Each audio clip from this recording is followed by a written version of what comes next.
As far as the S&P goes, I told you guys we'll probably spend the remainder of the year. It's got a red open right now.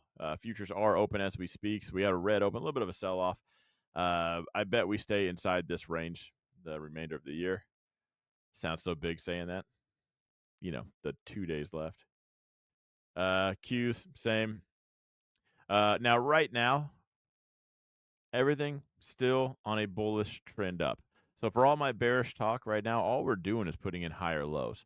Now, the only thing we did was potentially put in a lower high. We give this up, that's going to be seen as a lower high, and there's your lower low. We've officially started a leg down.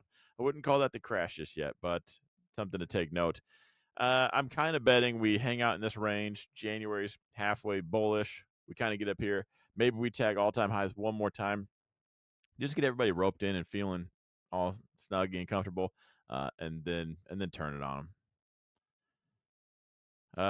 them. Same pattern again. I told you guys last week, this week, Grandpa Dow still inside. We'll probably stay inside. If anything, there is a kind of a dip bias. We hold this zone. Let's check out the Russell. Russell's struggling, so we can kind of draw those same lines right here. Now, I typically draw these lines when we hang out inside, and we kind of did. We kind of came back up, so usually they're not that sloppy, but we are just inside. This one more hugging the downside to this. So let's take a look at financials real quick. Financials creating a bear flag. Look at everything, just it's like a coincidence. Every year when I call this out, we've just done nothing. And this is why I went on vacation. Like so if you're in my group, maybe you just joined. Like, why is I go live every night before the stock market opens. I took these 2 weeks off. It's my first vacation since ever actually. Now I've streamed from hospital beds, parking lots. I just don't take days off, but I wanted to try it out. But that's why, and this is also why I picked these 2 weeks, is because there's nothing to worry about. And if something were to happen, I would be live. Also, why tonight's kind of been a much more chill, hang back. Let's talk about plans. Let's talk about what could happen. I'll be buying some protective puts if we get back to all-time highs. Yeah, now that might not be a bad idea. If kind of what I said pans out, we jack around here, we throw up one more all-time highs headline. If I were to do that, it would be in QQQ. QQQ or SPY, I think I would go NASDAQ. I would go in the tech sector. I would go at the money puts. I would have to go bare minimum August. Typically in that position, if we were to do that in January, you've probably seen me do this before because I've bought July, end of June or July puts. If I'm wrong and we don't crash March, I can see I probably won't be wrong. If anything, I'm probably early and it starts like in June. And I would hate to have June expiration puts just to find out as soon as those expire, we light the dumpster on fire. I would give myself just extra little bit of time. If not even, if you go with December's expiration, it's going to be like my AMC call.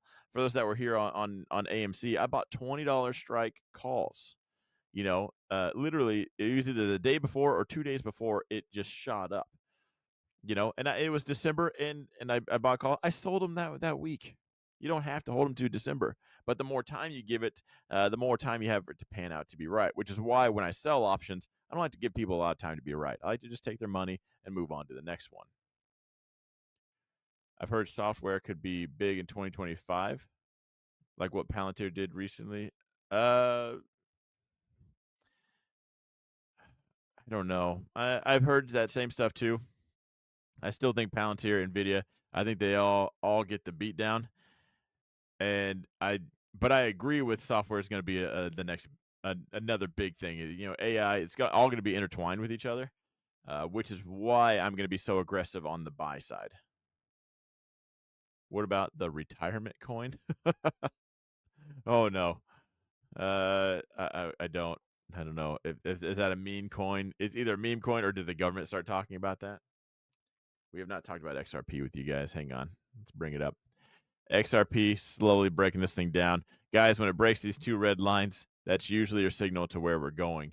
If you want to take it with a grain of salt, given the 2 weeks of the year that we're in right now, maybe we just hop back up and pretend these don't exist.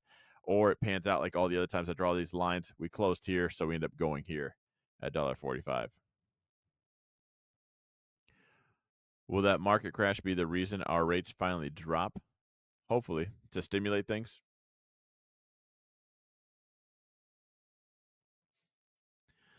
Let's see. I'm catching up on the chat real quick.